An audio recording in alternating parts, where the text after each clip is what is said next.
Ja, Krähe seid benannt und einen Sackrisch geworden. Jetzt Kasperl. Wir gehen weiter. Weiter geht's mit der wilden Fahrt. Ne? Wir haben, machen uns, ihr könnt es euch jetzt schon mal seelisch vorbereiten auf die Lügengeschichten des B-Lords. Wer es glaubt. Das kommt nämlich als nächstes. Ich hoffe wirklich, dass jetzt hier weiter Fleisch dran bleibt an der ganzen Nummer. Aber erfahrungsgemäß waren bisher die kürzeren Videos immer die besseren. Ne? Wenn so lange Videos waren, war ganz oft ganz viel Gaming und Anime, bla bla bla bla damit dabei. Und ja,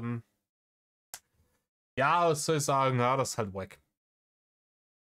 Bevor wir allerdings loslegen, bevor es hier tatsächlich rangeht ans Met, haben wir die Schandtat des Tages.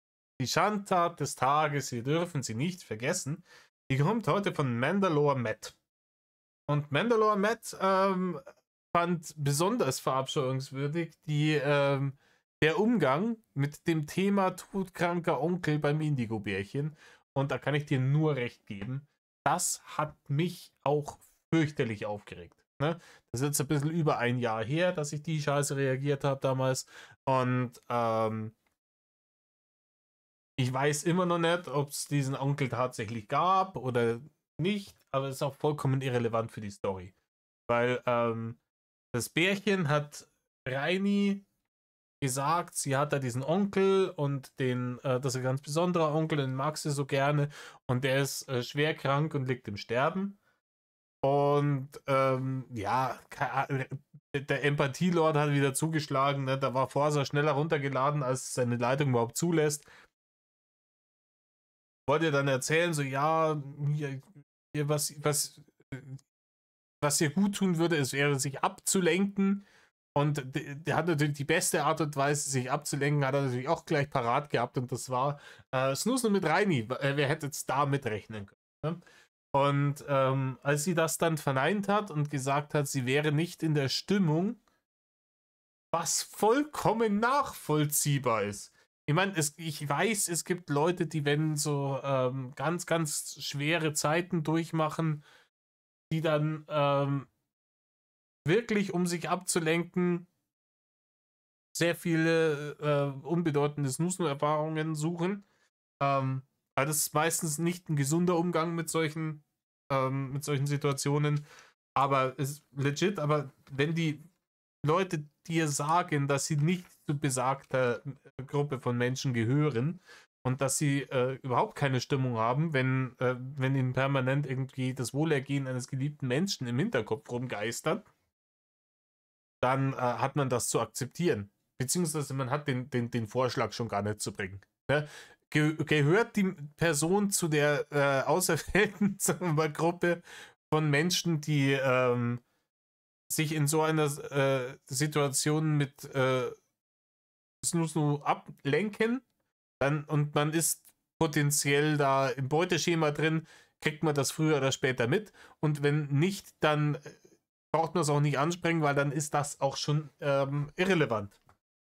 Und wenn man es dann doch anspricht und die Person einem klar und deutlich zu verstehen gibt, dass sie nicht in der Stimmung dazu ist, dann hat man seine fetten, aufgeschwollenen Wasserfüße stillzuhalten und sein dummes Maul zu halten. Fertig. Ne? Und wir haben diese Aufnahmen alle mitbekommen, die wohl nach der Bettgehzeit gekommen sind, wo er dann immer noch versucht hat, irgendwie rüber zu schwallen. Ob sie nicht doch rüberkommen will und mit ihm kuscheln und ne? Und dann kam dann sowas, ja, nur weil du dir jetzt alle Vergnügungen selbst versagst, deswegen geht es ja deinem Onkel davon auch nicht besser. Und der würde ja auch wollen, dass du dann, dass du deinen Spaß hast, etc. Bla. Ganz, ganz, ganz, ganz widerliche, räudige Manipulationsversuche, vollkommen ignorierend, dass die Person gerade wirklich in einer seelischen Ausnahmesituation ist, wo sie eigentlich Unterstützung braucht und nicht irgendeinen fetten 58er, der sie belästigt. Hm? Und das ist zu Recht und vielen Dank nochmal, Mandalore Matt, vielen Dank nochmal. Das ist zu Recht eine Schandtat des Tages.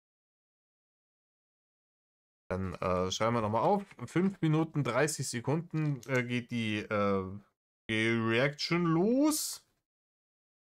Und wir sind hier bei der P-Lord Lüge. Und dementsprechend brauchen wir mehr sagen, außer Rockt euch her, Sammermeere. Reißt euch eine Häube auf. Mir hat einer. In Rainer. Hast du mal mit einem Mann sogar mal darüber geredet? Ja, und tatsächlich ist eigentlich jeder Mann meiner Meinung. Es ist aber auch Nein, ich bin nicht deiner Meinung. Es ist aber auch verständlich. Pass auf, ich sag's nochmal. Was musst du machen, wenn du in die Disco gehst und sagst, du möchtest nicht alleine nach Hause gehen? Ich weiß, dass viel auf Social Media unterwegs ist und keine Ahnung, ich schaue auch ab und zu mal Videos von Weird Flags oder sowas, aber das ist nicht die Realität, Leute. Das ist Internet. Ja, das ist Social Media.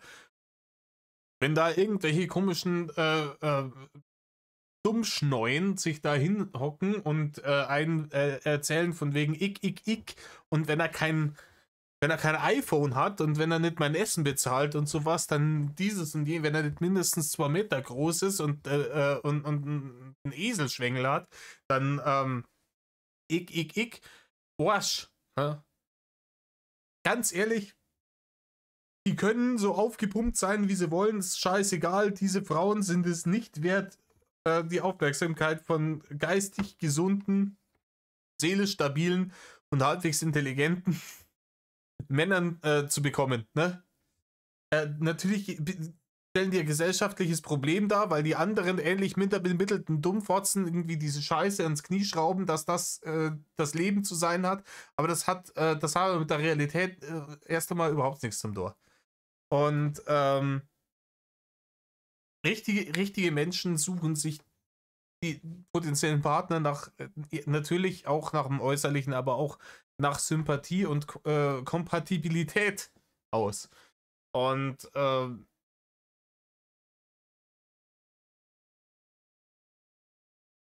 da hat man dann, glaube ich, relativ gute Chancen, wenn man nicht kompletter Dirnenspross ist. Stellen, ein bisschen tanzen, vielleicht ein bisschen aufheizend tanzen, schön anziehen und du wirst nicht alleine nach Hause gehen. Was muss ein Typ machen? Er muss verdammt... Ja, rein, aber vielleicht ist es ja für Frauen nicht immer die Priorität, nicht alleine nach Hause zu gehen. Hast du daran schon einmal gedacht? Nein, natürlich nicht. Klar, hey, Leute, ich war einmal jung. Der alte Mann erzählt wieder vom Krieg. Ich war auch einmal jung und ich bin auch fortgegangen, oft einmal und gesagt, ich gehe jetzt heute Abend fort und ich will unbedingt irgendwie flachgelegt werden. Und ich sag's euch, wie es ist. Da hat es meistens nicht funktioniert. Ne? Weil die Menschen das mitkriegen, dass du irgendwie, dass das notwendig hast. Und es gibt nichts, was weniger sexy ist, als Menschen, die es notwendig haben. Und wenn ich einfach nur mit meinen Kumpels einen netten Abend haben wollte und wir sind losgezogen und dann in irgendeinen Schuppen rein, bin ich ganz oft unverhofft mit irgendeiner Person nach Hause gegangen und hab wirklich viele Späße gehabt.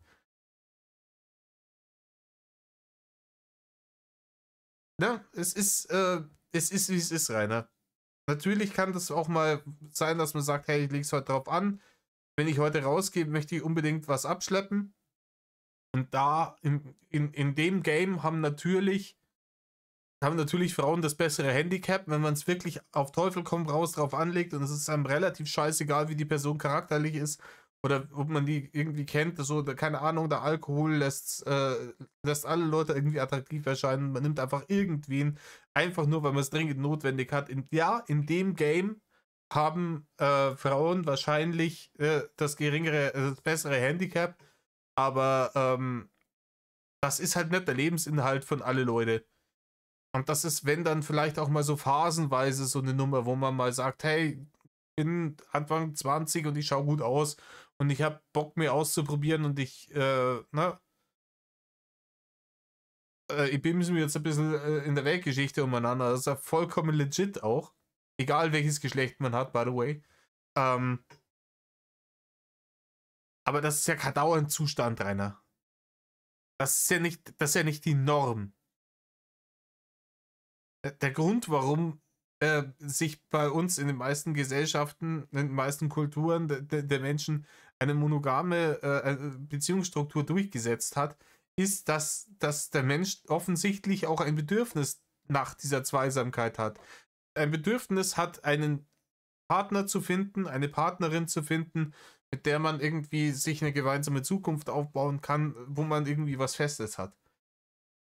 Und so Phasen, in denen man umeinander bimst, sind halt meistens halt Phasen. Klar gibt es Leute, die geben das erst sehr, sehr spät auf, aber früher oder später kommt da jeder auf den Trichter. Und manche Leute schaffen halt den Absprung nicht. Und die hängen dann halt mit Anfang 50 zugeraucht und zusammengesoffen immer noch in denselben Kneipen ab, wie sie es 30 Jahre davor gemacht haben. Die kriegen aber keine Action mehr. Und alle anderen haben inzwischen sich ein Nest gebaut und haben sich gemütlich gemacht. Das ist dann auch keine schöne Existenz mehr, wenn du da alleine unter lauter 20-Jährigen bist, die sich denken, boah, was für eine erbärmliche alte Existenz, pimmelt eigentlich hier noch jedes Wochenende rum und tut so, als wäre sie 25, ja. Gut aussehen, er muss sich extrem anständig benehmen oder vielleicht manchmal auch ein bisschen Badass-mäßig, das kommt immer so ein bisschen auf die Frau an. Er muss auf die Frau zugehen, er muss am besten der Frau vielleicht den einen oder anderen Drink ausgeben, Jetzt kommen alle Klischees durch. Ganz ehrlich, ich propagiere, egal an wen, egal an welchen Mann, an alle heterosexuellen Männer, halt also einfach selbst mal gewisse Ansprüche dann zu erheben und dann wird sich das schon irgendwo ergeben.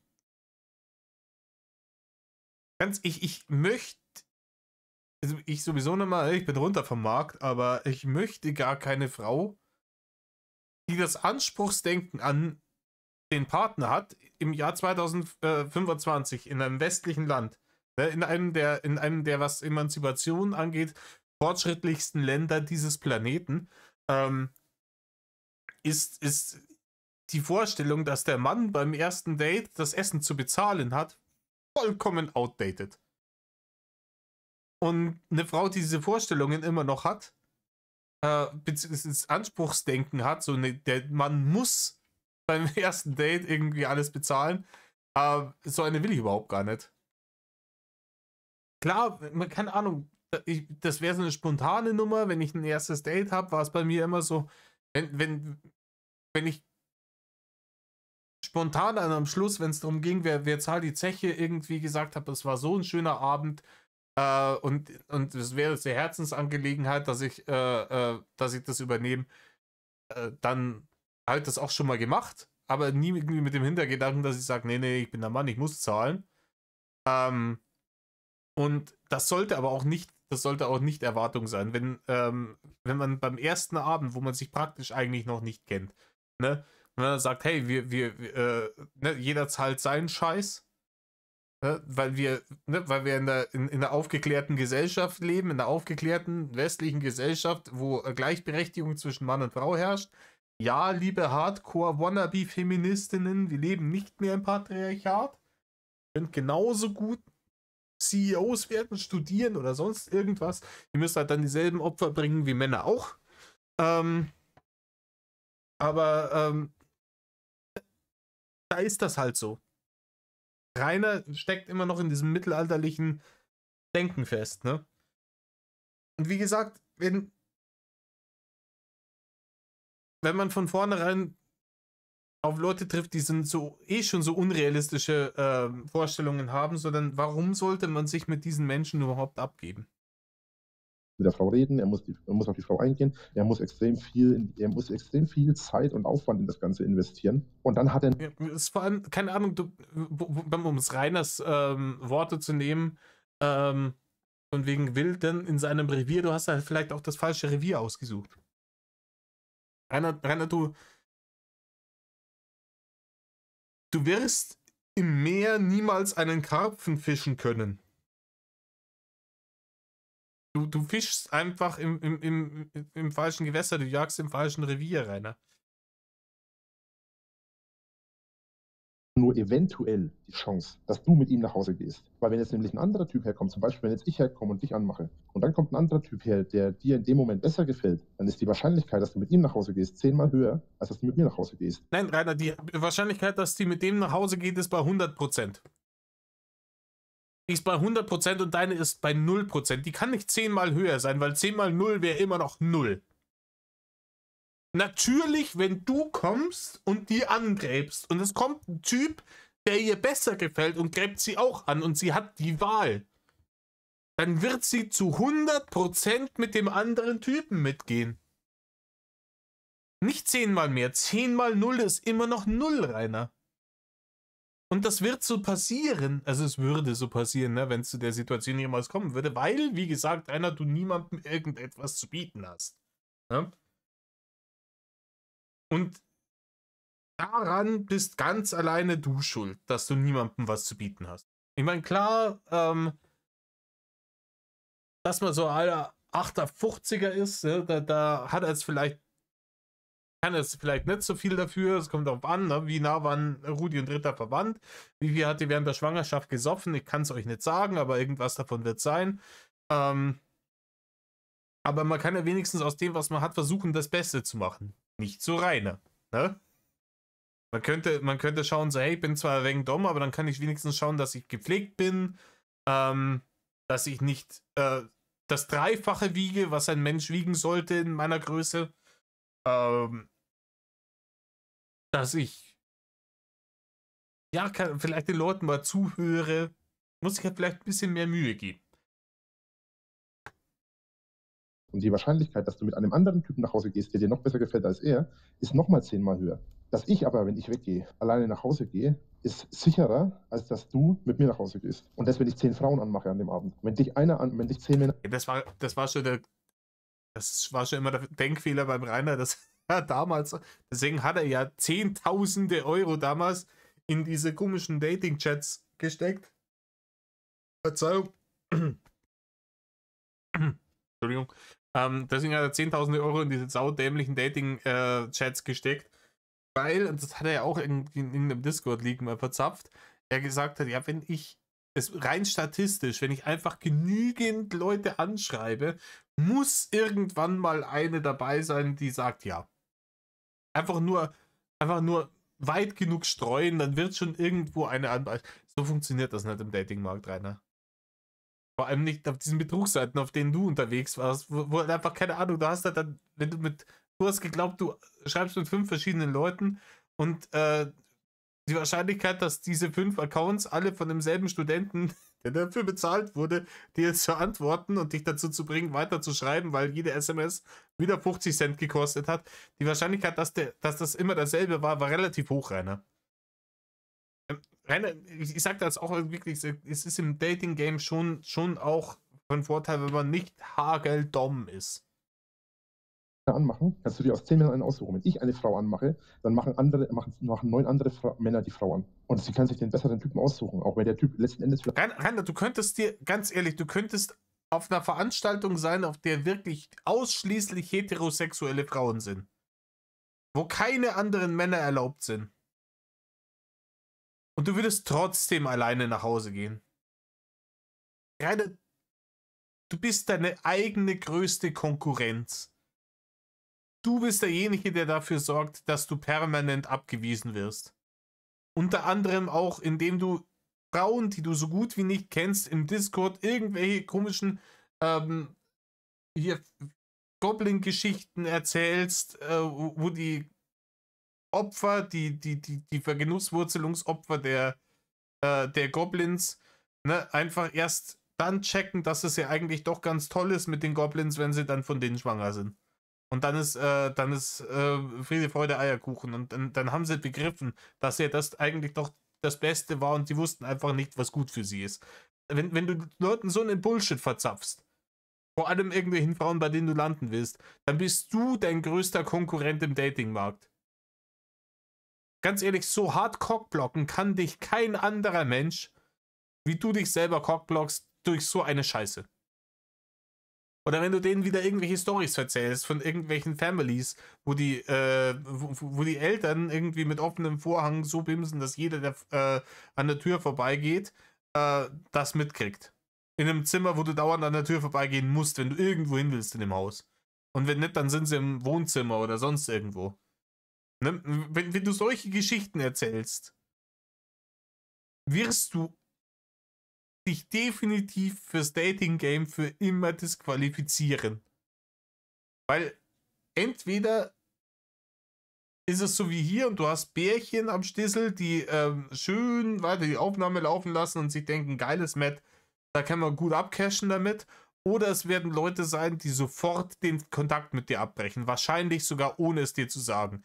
Dann sagt dir den Discord, User has left the channel und raus. Und danach bist du geblockt.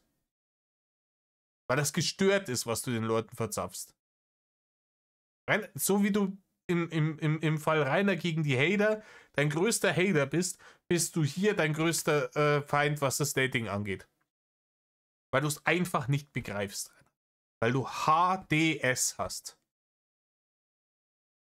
Der letzte Rotz ist, aber da das ja in erster Linie gerade in der Disco nach dem ersten Eindruck geht, interessiert dich im ersten Moment ja nicht, ob ich besser bin oder schlechter bin als er, weil du kannst es nicht beurteilen. Du weißt es nicht, woher auch. Verstehst du jetzt, was ich meine? Ja, ich verstehe, was du meinst. Ja. Ja gut, die wird erzählen, der eine wiegt da 240 Kilo und stinkt wie ein überfahrenes Stinktier. Und der andere halt nicht. Ne, dann hast du praktisch in der ersten Runde schon verloren, Rainer. Du bist derjenige, der bei Takeshis Castle in der ersten Runde schon auf den falschen Stein tritt, der Stein geht unter und du schlägst mit dem Gesicht auf den nächsten Stein auf. Der Typ bist du. Der allererste, der da durchläuft und gleich havariert. Und weil du echt selber dran schuld bist. Jedes Mal. Immer und immer und immer wieder. Ja, ist So, tatsächlich nicht so einfach für die Männerwelt. Frauen haben es auch nicht leicht. Ja? Das will ich auch gar nicht unterstellen. Jetzt, der Zwang, dieses zwanghafte Widersprechen bringt ihn jetzt sogar dazu, seine eigene Story, wo er jetzt hier seit 8 Minuten der Frau erzählt, dass sie das ja nicht versteht. Das ist ganz sicher so ist, wie er das sagt. Zu 100%, das lässt keine Diskussion zu. Es ist genau so, Frauen haben es leicht, Männer haben es schwer. Punkt, Ende aus. Und dann sagt sie, ja, dann gibt sie ihm endlich recht und dann sagt er, ja, aber dann muss er wieder widersprechen. Ja, Frauen haben es ja auch schwer. Du kannst dir das nicht ausdenken, ne? Leute, liebe Freundin ausdenken, Kanalbetreiber, nur sowas bitte. Bitte schneidet das ganze Gedöns mit dem Gaming, mit dem Anime-Schmutz, mit dem ganzen Dreck, wo kein Fleisch drin. Einfach weglassen. Nur die Sache, das ist Gold. Da arbeite ich mich dann auch gern wirklich durch die wirklich unangenehmen Sachen. Kindergeschichten und so. Um Gottes Willen. Frauen haben es definitiv nicht leicht. Es gibt auch genug Idioten da draußen, die richtig viel Scheiße bauen und wenn es richtig blöd läuft, auch so und gar noch verdammt was in den Drink schütten und was sich alles, was da für extreme Asoziale rumlaufen. Aber es ist halt trotzdem so, dass halt auf eine Frau 100 Männer kommen und ja, nein, ist es nicht, Rainer. Und natürlich sind irgendwelche Dullis, die Frauen irgendwas in den Drink schütten. Das sind halt Sexualstraftäter, Digga. Ja, wenn man einer Frau was in den Drink tut, um sie mehr oder weniger wehrlos zu machen und um das dann auszunutzen, dann bist du als Sexualstraftäter. Das ist halt Abschaum. Dann bist du mehr oder weniger auf Reinis Level, ne?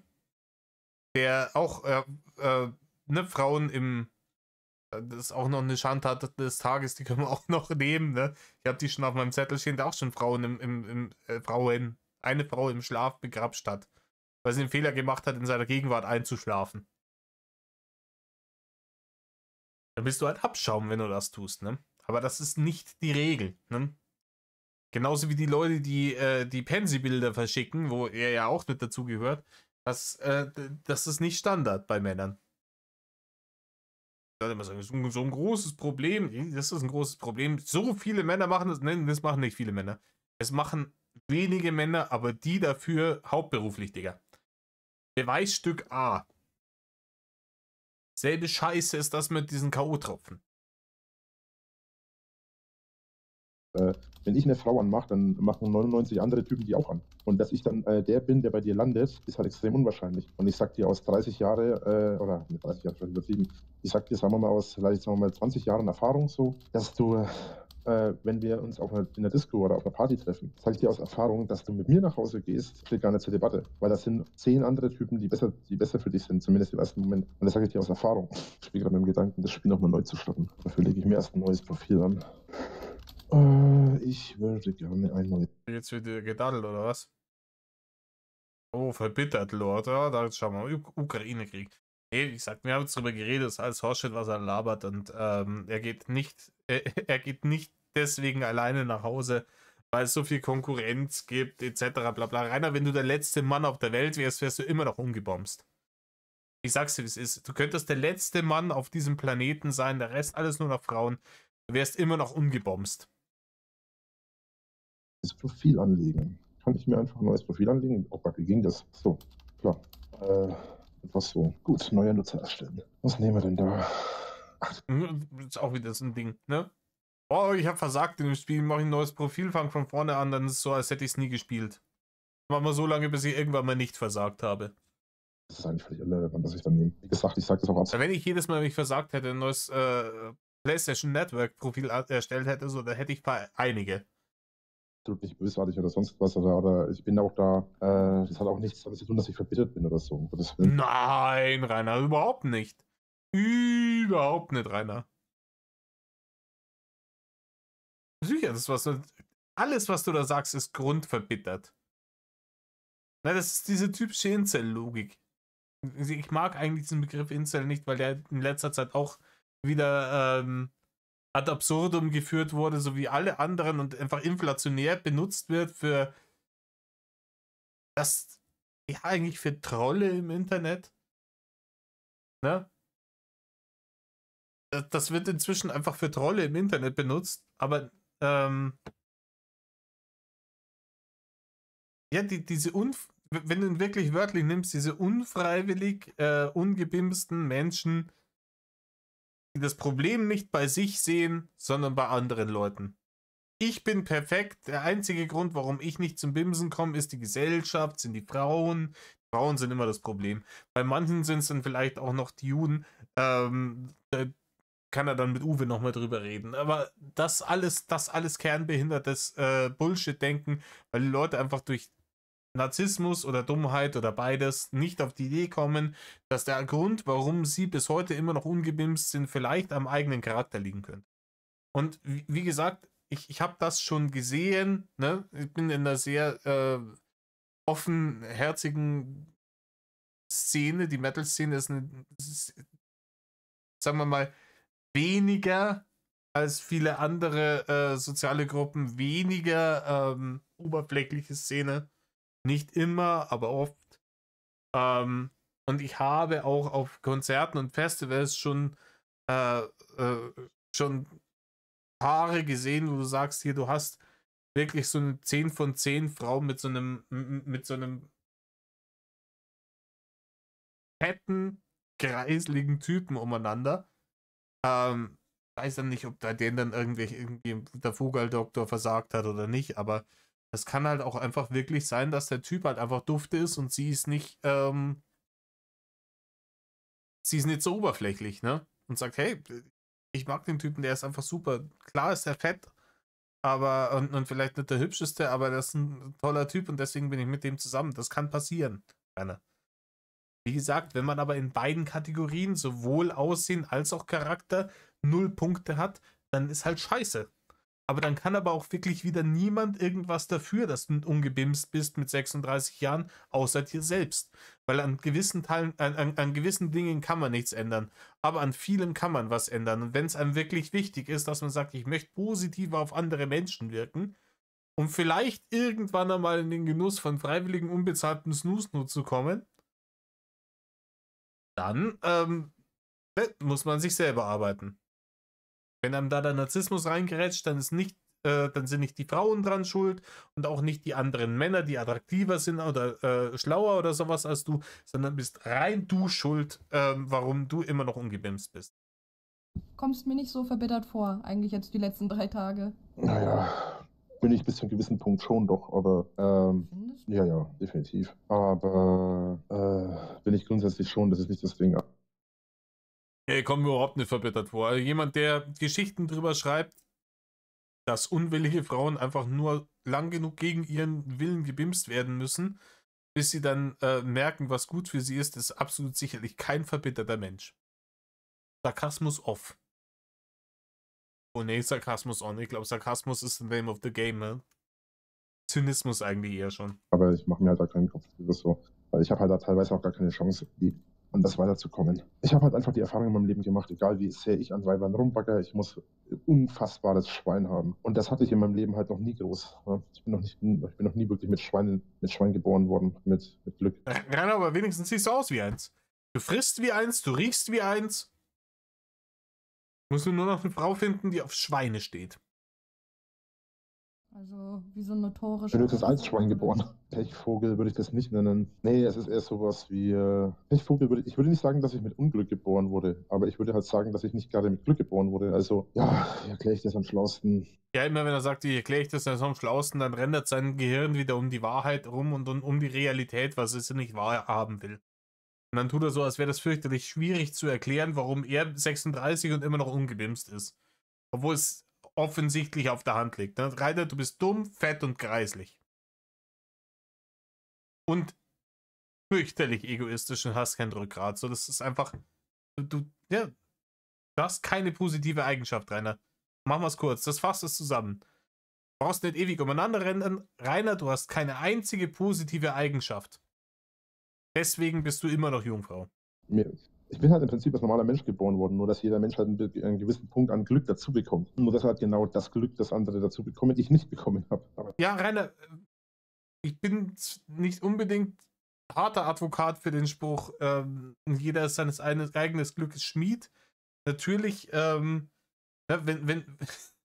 kannst deines eigenen Glückes Schmied zu sein, so viel wie du willst. Wenn du keinen Zugang zu einer Schmiede bekommst, dann wird es auch scheiße. Aber so grundsätzlich das Glück der Tüchtigen. Leute, die was dafür tun, Glück zu haben, haben es nun mal sehr viel häufiger als die Leute, die der Meinung sind, das wird schon alles von alleine passieren, weil ich habe das ja verdient. Ne? Die da mit so einem Anspruchsdenken rankommen, so, mir gebührt das. Es ist noch nie jemand in eine Beziehung gekommen, in dem er zu Hause in Altschauerberg gesessen ist, vor seinem Rechner im Internet Leute beleidigt hat und darauf gewartet hat, dass die Frauen mit Modelmaßen bei ihm an der Haustür klopfen und sagen, hier Reini, Ibims, nimm mich. Noch nie. Rainer, das ist das Glück des Tüchtigen. Und das Glück des Tüchtigen heißt nicht, Leuten einfach mit irgendwelcher Scheiße zu bomben, zu spammen oder sonst irgendwas oder Tausende von Euro auf irgendwelchen Chatbots auszugeben, sondern das Glück des Tüchtigen heißt, an sich selbst zu arbeiten. Tüchtig mit sich selbst zu sein. Zu merken, wo man seine eigenen Fehler hat, selbst reflektiert sein. Und an diesen Fehlern ehrlich arbeiten. Aber dafür muss man auch erstmal dran arbeiten wollen. Aber wenn man selber der Meinung ist, man wäre das höchste Wesen, ne, findet das natürlich eher nicht so sehr. Es gibt aber auch Menschen, die mit Unglück geboren wurden. Ich glaube aber nicht, dass ich unter einem Unglück geboren wurde, weil dafür geht es mir noch immer zu gut verhältnismäßig. Ich meine, es gibt Menschen, ja, die, ich will eigentlich gar nicht drüber reden, ich meine, vor kurzem mit jemandem gesprochen, die haben mir halt erzählt, es gibt ja da momentan dieses Kriegsgebiet und da ist ja jetzt dieser eine Typ, ich weiß nicht, ob das stimmt, also aktuell ist es so sein, dass Putin geht ja jetzt gerade her und geht ja gegen die Ukraine vor. Soll aktuell so sein, so seit 3,5 Jahren. Soll es schon so gewesen sein, Rainer. Ja, wie man das alles nicht mitkriegen kann, wie man so uninformiert sein kann über diesen Krieg, der wirklich keine 1000 Kilometer von unserer Grenze liegt die Ukraine. Keine 1000 Kilometer von der deutschen Grenze weg liegt die Ukraine, wo momentan Krieg herrscht. Wie kann man so uninformiert über die Nummer sein? Ja, Putin, der ist halt in sein Nachbarland eingefallen, weil er der Meinung ist, gehört ihm. Längerer Zeit. Und jetzt heißt Ich sag's dir, wie es ist, das ist so ähnlich wie das Missverständnis damals bei dir, wo die Grenze von deinem Grundstück verläuft. Ja?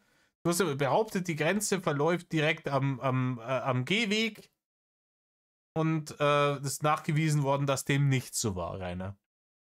Aber du hast trotzdem darauf bestanden und wenn Leute gesagt haben, Rainer, das ist nicht dein Grundstück, dann hast du mit Pfefferspray besprüht. Das ist ein ähnliches Szenario. das ist wohl seit Neues, Nur mit deutlich mehr Toten. dass er wohl auch die männlichen Kriegsgefangenen, die gefangen genommen werden, werden jetzt wohl laut seiner Aussage, oder laut dem, was ich jetzt gehört habe, ist es wohl so, dass die jetzt ja Ding gemacht werden. Ding! Ach, die werden Ding gemacht. Ja, also schweres Schicksal. Ja. Ding gemacht wirst du natürlich nicht. Kastriert. Die werden wohl. Ja, genau. Reini, die ukrainischen Soldaten in russischer Kriegsgefangenschaft, die werden sicher nicht gut behandelt. Ich habe da schon Storys gelesen, Bilder gesehen von Leuten, die wirklich gut auftrainiert waren und nach einem halben Jahr in russischer Kriegsgefangenschaft praktisch gebrochen und als wandelnde Skelette rumgelaufen sind. Aber ich glaube nicht, dass die kastriert werden, weil die haben ja immer noch einen gewissen Wert. Man will sie ja gegen die eigenen Kriegsgefangenen austauschen, damit man seine Leute wieder kriegt, ne? Also, ich glaube, dass das wegen Propaganda. Ha? Kastriert von dem. Ja, die Kriegsgefangenen, der kastriert die Kriegsgefangenen. Das klingt krass. Also, ja, weil der will die ja ausrotten, der will die wirklich. Ja, ich weiß nicht, keine Ahnung, das hört sich, das habe ich noch nie irgendwo gehört. Und wenn Rainer, und ich informiere mich sehr, sehr, sehr, sehr gründlich über dieses Thema, weil es natürlich ein wichtiges Thema ist, weil es auf dem europäischen Kontinent ein Krieg dieses Ausmaßes halt einfach seit dem Zweiten Weltkrieg nicht mehr gegeben hat, ne? Und ich informiere mich da schon sehr, sehr, sehr intensiv und das hätte ich sonst irgendwo gehört, wenn da irgendwas dran wäre. Auslöschen. Der macht im Prinzip nichts anderes, als das, was Hitler gemacht hat. Nur mit dem kleinen Unterschied, dass er jetzt hergeht und halt die Leute nicht vergast, sondern Und die Scheiße baut. Ne? die Leute halt, nur dass er die Leute halt nicht vergast, sondern dass er die Leute halt, wie sagt man, dass er sie halt kastriert und so auf die Art und Weise dafür sorgt, dass die sich halt nicht fortpflanzen können mehr. Das ist krass. Also richtig abartig und krank. Ja. Oder was aktuell ja auch abgeht mit. Das wäre auch kompletter Schmutz. Das macht überhaupt gar keinen Sinn, ein Volk zu unterwerfen, wenn die danach alle keine Nachkommen mehr zeugen können. Ne? Weil dann hast du ein Riesenland wie die Ukraine und da wohnt da keiner, der dir die Rohstoffe schürfen kann, der die Grenzen verteidigt. Ne?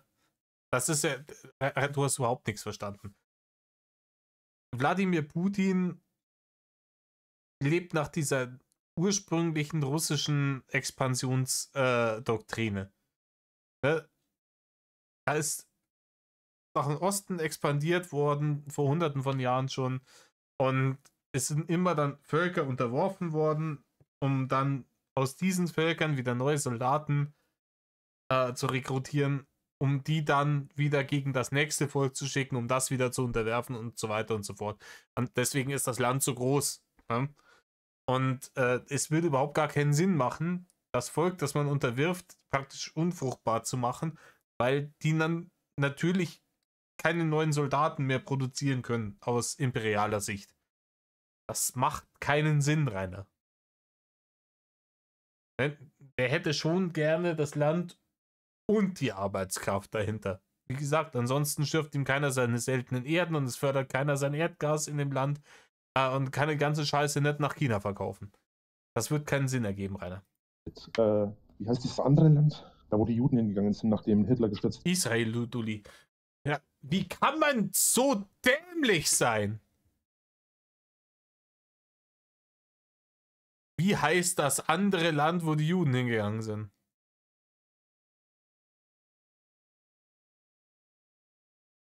Ganz ehrlich, Rainer, dieser Israel-Palästina-Konflikt, der existiert schon seit Jahrzehnten. Rainer, du bist 36 Jahre auf diesem Planeten. Der Konflikt existiert schon seit Jahrzehnten, bevor du überhaupt geboren wurdest. Und du kriegst das nicht hin? Du weißt bis heute noch nicht, wie das Land heißt? Da sind wir wieder bei dem Thema. Der Horizont von Rainer Winkler hat an der Grenze vom Altschauerberg, wo auch immer die jetzt ist, ne? ob am Gehsteig oder am Tor. Scheißegal. Aber da hat der Horizont aufgehört. Und da wollte der große Travel-Blogger werden, ganz genau. Weiß nicht einmal, wie Israel heißt. Ganz ehrlich, ich weiß auch nicht den Namen von jedem Land auf diesem Planeten, weil es einfach irgendwelche kleinen Länder gibt, die mir ganz ehrlich auch scheißegal sind, wo nie irgendwas passiert. Da sagen sich Fuchs und Haas, gute Nacht, die haben ihre eigenen Probleme, scheißegal. Aber gerade da im Nahen Osten, Israel, Palästina, das ist ein Konflikt, der ist so prominent in den Nachrichten gewesen, für Jahrzehnte. Dass du das nicht auf die Kette kriegst, ist halt ein wirkliches Armutszeugnis. Gab es doch diese Jerusalem und so weiter, das Land, ich habe den Namen vergessen. Jetzt wollen sie ja angeblich Leute, die in dem Land leben, das gehört jetzt angeblich nicht mehr denen so und das ist ja jetzt ein anderes Land und wer das leugnet und so weiter, der wird bestraft. Ganz schwierige Nummer, Rainer. Das ganz schwierige Nummer, die du gerade verzapfst. Ja. Und ja, weiß ich, das ist generell eigentlich, dieser Israel-Palästina-Konflikt ist ein Terrain, auf das ich mich gerade auch sehr ungern begebe, weil es äußerst polarisierend ist und jeder irgendwie seine Meinung hat und also ich bin der Meinung, dass sämtliche antisemitischen Sachen durchaus zu verurteilen sind. Es ist nicht. Also sollte irgendjemand folgenden Satz äußern, ne? Das ist jetzt kein Satz, den ich jemals äußern würde, das ist jetzt praktisch unter Zitat, ne? Die Juden begehen Genozid an, ne? Grüße gehen raus an Shuyoka, dann ist das klar antisemitisches Bullshit. Fakt ist, da drunten herrscht seit Ewigkeiten ein Konflikt und dieser Konflikt ist weit komplexer, als die meisten Leute, die darüber reden, es überhaupt begreifen könnten. Und ich glaube, so wie es halt in jedem bewaffneten Konflikt ist, gibt es da keine guten. Ich glaube nicht, dass eine von den beiden Seiten besser ist als die andere und ich glaube auch nicht, dass die Eskalation irgendwas damit zu tun hat, dass die eine Religion minderwertiger ist als die andere. Ich halte Religion generell für Bullshit, aber im Endeffekt geht es hier. Es werden halt Leute mit Religionen indoktriniert, um dann da einen Grund dafür zu haben, ne? Dafür auch zu kämpfen, zu töten, zu sterben im Notfall. Aber eigentlich geht es ja wie in allen Konflikten um wirtschaftliche Faktoren. Ne? Die einen wollten irgendwie einen Fuß in der Tür im Nahen Osten, weil man weiß, dass da viel Öl ist. Und ist alles schwierig, aber es überschreitet meinen Horizont bei weitem. Über Rainers Horizont brauchen wir nicht reden. Ne? Jetzt darfst du schon nicht mal mehr sagen, dass das Land so und so heißt, weil da wirst du schon dafür bestraft. So. Ist ja auch schon wieder eigentlich ein Verstoß gegen die Dinge. Also es ist kranker Scheißdreck, was da abgeht. Und dann gibt es ja noch ein Land aktuell, da ist ja dieser, ich weiß gar nicht, wie er heißt, dieser Regierungsfuzzi da, der ist davon ja abgehauen. Und der Regierungsfuzzi ist davon abgehauen. Um was für ein Land geht's jetzt? Ist er geflüchtet und dann, der hat ja seit Jahrzehnten ein Lager gemacht, oder hat er einen Krieg gehabt, wo er, wie sagt man, hat ein Lager gemacht, wo. Ja, wie sagt man das jetzt, Rainer? Ich habe überhaupt keine Ahnung, worum es gerade geht. Der Regierungsfuzzi aus dem anderen Land. ist abgehauen. Hat ein Lager gemacht. Wo er ja also hat ein Gefängnis gehabt, Yeah. wo er 100 Stockwerke tief irgendwie in die Erde, ist das irgendwie unter der Erde, hat er irgendwie Menschen eingesperrt. Und die Menschen, die er da eingesperrt hat, wurden halt wohl auch über Jahrzehnte gefoltert. Da sind Leute über 60 Jahre eingesperrt gewesen. Da gab es wohl auch eine junge Boah, Rainer, ich glaube, dass du irgendwelche Storys von wilden Verschwörungsdullis gehört und gekauft hast, ne? Frau, wo die da eingesperrt war, zu Unrecht natürlich alle auch, ne? Oder viele.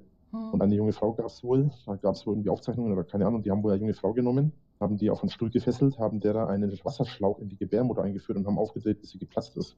Oh, Das halte ich alles für Bullshit, Rainer. Das halte ich alles für massiven Bullshit. oh mein Das ist so, Gott. ja, Das und hört noch sich ganz ja- andere abartige Geschichten. Und das sind auch teilweise, die haben die auch vergewaltigt und alles. Es gibt Kinder, das ist zum Thema Unglück oder Scheiße, was für manche Menschen geboren wurden. Es gibt halt auch Frauen und Männer, die da vergewaltigt wurden. Und dann gibt es halt auch Kinder, die da geboren wurden und die noch nie das Tageslicht gesehen haben. Die Person hat mir von einem Menschen erzählt, der Das halte ich alles für harten Verschwörungsdulli-Bullshit.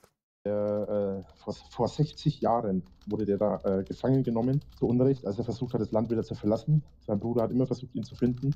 Hat sich herausgestellt, der Typ ist 60 Jahre zu Unrecht in dem Gefängnis eingesperrt gewesen, wurde gefoltert und was weiß ich alles und ist jetzt erst nach 60 Jahren da wieder rausgekommen. Natürlich als alter Mann, denkt, denn sein ganzes Leben ist am Arsch. Weißt du, und da sage ich immer so, weißt du, mein Leben ist Dreck, mein Leben ist scheiße, mein Leben ist assi. Aber es gibt halt Menschen, denen geht es halt richtig dreckig. Und Wie gesagt, Rainer, dein Leben könnte so viel besser sein, wenn du ein bisschen was dafür getan hättest. da gehören halt unter anderem die beiden dazu, ne? Also, oder halt die Leute generell. Ja, das ist Ich meine, das stell ist dir mal eine vor, extra Hausnummer. Das ist schon krank. ja, ich meine, stell dir mal vor, du wirst da in erst einmal stell dir vor, du wirst da für 60 Jahre in so einem Gefängnis festgehalten, siehst eigentlich nie mehr als diese kleine Zelle, in der du bist, hast dann zusätzlich noch das Problem, dass du dann regelmäßig vergewaltigt wirst dann schwanger, musst dann das Kind auch noch unter diesen Umständen aufziehen, nur abartig. Das ist gestört. Ja, es gibt viele solche Menschen und solche Sachen. Das ist nur ein kleiner Teil des Ganzen, was es gibt. Das ist abartig, was auf dieser Welt für Menschen rumlaufen. Und was vor allem, was für Menschen frei rumlaufen dürfen. Weißt du? Und das ist ja das ist einer der Tausenden von Gründe, warum warum ich mein Universum komplett ohne Hass und ohne Leid gründen will. Ja? Weil solche Sachen passieren nur, weil es Menschen gibt. Ja, keine Ahnung, das ist halt so eine Kleinkinderlogik. Wenn ich mal ein Universum mache, dann wird es da sowas wie schlechte Gefühle überhaupt gar nicht geben. Und alle sind immer lieb zueinander. Das hat Horseshit rein. Das halt realitätsferner Bullshit sondersgleichen. Die sich an Hass und Leid und Scheiße aufgeilen und erfreuen und alles. Das ist der einzige Grund, warum es solche Menschen gibt. Ich habe nie so drüber nachgedacht. Also nicht so intensiv Ja. halt, weißt Es denken viele nicht darüber nach. Und Warte, mir, dann hättest du das das gerade Geile ist, ausgegangen. ja, es sind viele Menschen, die da nicht drüber nachdenken. Aber das ändert halt nichts daran. Ne? Und letzten Endes wirst du halt in der Situation auch nie weiterkommen, weil diese Menschen, die werden dir immer, also es wird immer Menschen geben, die sowas machen. Da muss ich jetzt, ich zitiere gerne, da muss ich jetzt wieder den Typen zitieren aus Ding. Aber jetzt kommen wir wieder in das Fahrwasser rein, die Menschheit ist so schlecht. Ja? Die Leute sind gemeint so rein im Internet, dann muss die Menschheit ausgelöscht werden. Hat er auch schon gesagt. Das ist auch wieder so ein Ding für die Schandtat des Tages. Ne? 30. Geburtstag, legendär. Dass das erst 6 Jahre her ist, das kommt mir länger vor. Der 30. Geburtstag, der kommt mir länger, aber das kommt vielleicht auch daher, dass er so oft durchgekaut wurde. Ne, ich habe den Reacted schon relativ spät. Ich glaube 2022, da war 3 Jahre her. Ja, ich glaube 3 Jahre nachdem er stattgefunden hat, habe ich den Reacted, jetzt schon 6 Jahre her. Times are changing. Aber jetzt kommen wir wieder in dieses Fahrwasser, wo will ja niemandem was Böses, aber eigentlich will die ganze Menschheit eigentlich auslöschen, weil wir sind alle so schlecht. Ne? Nur er hat's verstanden, nur er ist gut, nur er ist der nette Reini. Muss mir kurz überlegen, den einen alten Mann aus, wie heißt der? Verdammt, mir fällt der Name nicht ein. Aus dem Ja, offensichtlich nicht, Rainer. ersten Avengers. Erinnerst du dich da? Hast du den Film gesehen? Nee, ich habe die Avengers gar nicht gesehen. Bin überhaupt nicht drin. Ich muss dir ganz ehrlich sagen, da hast du auch nicht viel verpasst. Ich habe mir diesen ganzen MCU-Gedöns bis Endgame einmal durch angeschaut. Ich war bei ein paar einzelnen Filmen, war ich damals tatsächlich im Kino. Ich glaube, Iron Man habe ich im Kino gesehen und Doctor Strange. Das waren, glaube ich, die einzigen von diesen Marvel-Filmen, die ich im Kino gesehen habe. Ich habe dann irgendwann einmal den ganzen, als Disney Plus rausgekommen ist, ne, da dieses Jahr so für ein Apfel und ein Ei hast du ein Jahr Beitrag gekriegt. Dann haben wir gesagt, okay, was labern die Leute alles? Hab mir das alles durchgeschaut. So, das ist halt seichtes Popcorn-Kino.